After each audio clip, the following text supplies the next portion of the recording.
interviews drunk? We're like high on heat right now. That's why it's Get High Naturally at Higher Like, Dose. does any of this make sense? Like, is anyone following? Am I making sense? You're 100% making sense.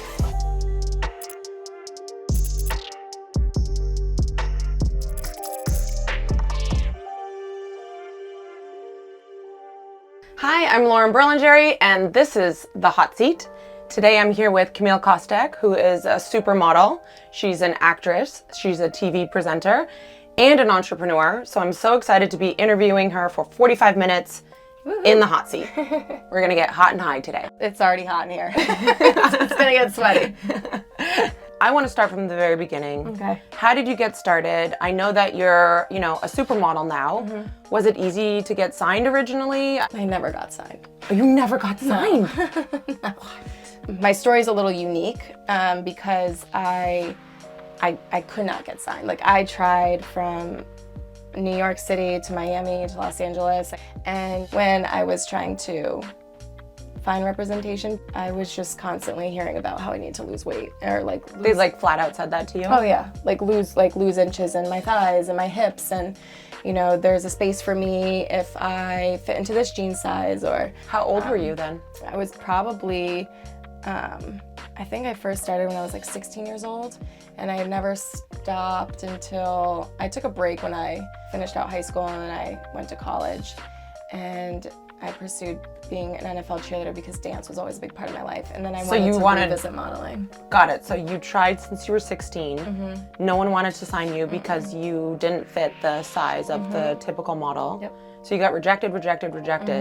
So then you ended And then up... it was just discouraging. Like, I was just like, this isn't fun. When someone doesn't feel like, no one wants to not feel like they're wanted. And I was just like, this is so bizarre. I grew up in a household where my mom never had like a scale in her house. So, being like weighed and measured and these different things, I was like, this doesn't resonate with me. And I even knew that like very young. My hopes and dreams of wanting to be a model were like quickly crushed in a way, just because the feeling didn't feel good anymore. So when it was probably around 2015 that I started getting into exploring agencies again and being like, let's give this another try. I'm a little bit older, a little bit wiser. I think I was about... But you weren't trying to crash diet or anything like that? Not at the time? You still felt comfortable in your body and you knew? There was a couple of times that it was definitely... I don't really speak about it. I think it's because I never want to like revisit that part of me of, dealing with an eating disorder. I've never really been like very vocal about it, but it did get to me, and I became obsessed with like, am I smaller now? Am I smaller now? And I remember hiring a personal trainer when like I couldn't really afford it at the time, and like a nutritionist, and I became like obsessed with this lifestyle for a little bit, and I was like, I'm not even me anymore. Like, I'm not happy. Like, it was like sucking the joy out of like life. Do you know what I mean? 100%. Yes, I modeled for 15 years. I remember being obsessed with everything that I put in my body.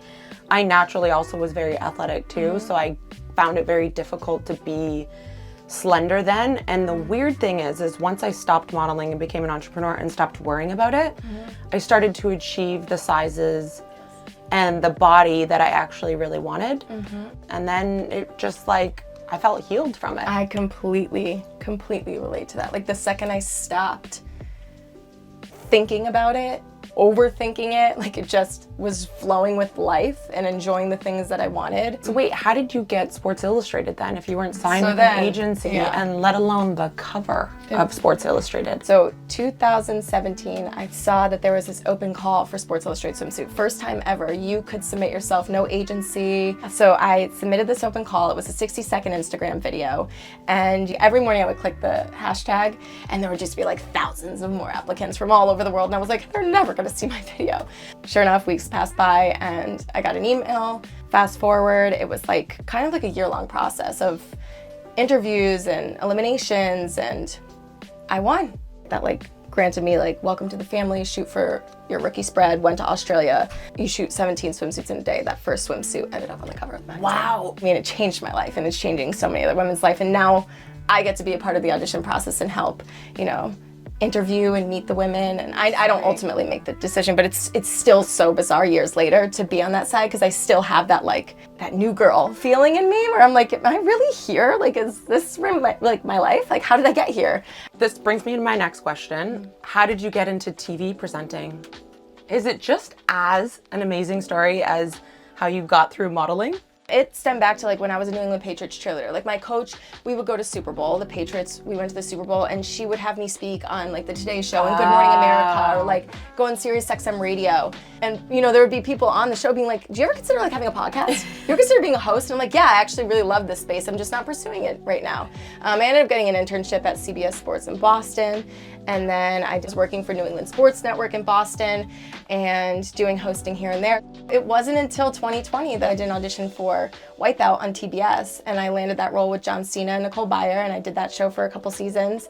Then I just got off last year doing season 1 of a show on NBC called Dancing with Myself, where I got to dance and host, like Which is perfect my world's for colliding. you.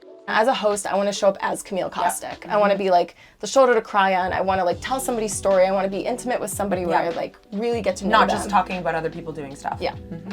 Or fueling the fire and like, you know, a drama. I'm not a drama-filled girl. In my regular life, I didn't want to be that on TV. So there were things that came in, but it was about like staying in your power, trusting that what's meant for you will be for you. It will feel right. It won't feel uncomfortable. And so it was a lot of years of waiting. Yeah, you won't have to try so hard. You don't have to put so much effort. You could just show up and be you. Yeah.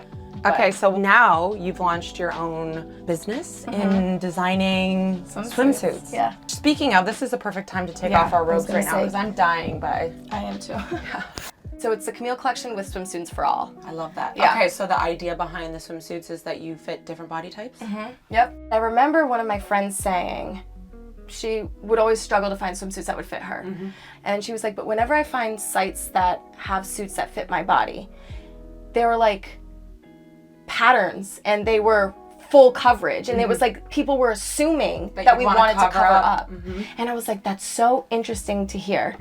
And she was like I want to wear a thong. I want to wear cheeky bottoms. I want to wear a bikini. Like I don't need everything to be high rise suction cupped in. Like I don't want to wear one piece every time. I don't want like to trap my hips. Like I want that, you know, Pam Anderson like Baywatch feel. People loved it. And I remember speaking candidly about the conversation I had with Swimsuits for All. They're like, you know, that's not really our demographic. Like people like it to be more covered You had to up. push them. Yeah, I was like, well, let's see, because this is my demo. These are my girls, and like, I know, and I was like, even your demo, they will want it too. You just haven't given them the option. And they were like, all right, let's do it. And, you know, it ended up being really successful that we came back, you know, another season. There's like high waist, there's swimsuits that you can wear low on the hip or high on the hip, or, Get whatever you want. There's something for everyone. Yeah. Well, thank you so much. Thank you. Now we get to do the I find to be most challenging part of the experience, the cold plunge. Woohoo. We're gonna go 3 minutes into freezing cold. Yep. I know you were talking about wanting a cold plunge before we even got started, so I think this should be easy for you. Doesn't make it easy. No. But I'm ready for it.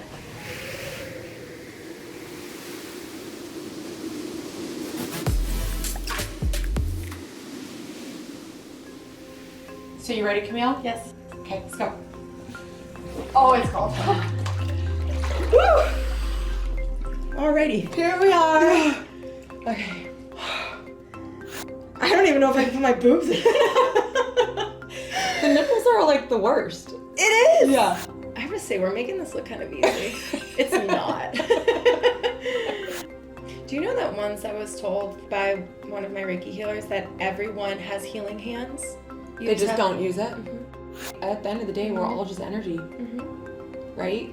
It's It's an energy exchange. when I'm excited and nervous, instead of making the nerves go away, like I like use it as like ammunition. Same. Like, I say I'm excited. Yeah. I'm excited. I'm not nervous. I'm excited. who wants to be complacent? I 100% agree. Did we do over 3 minutes? Oh my god, we did over 3 minutes. Woo! That's what happens. You shift. You change your mindset. All right, guys. So make sure to follow us on YouTube. This was the hot seat, and this was the cold challenge. And Yeah. this is Camille Kostek. She's wicked. Follow her. She's awesome. You're the Until best. next time.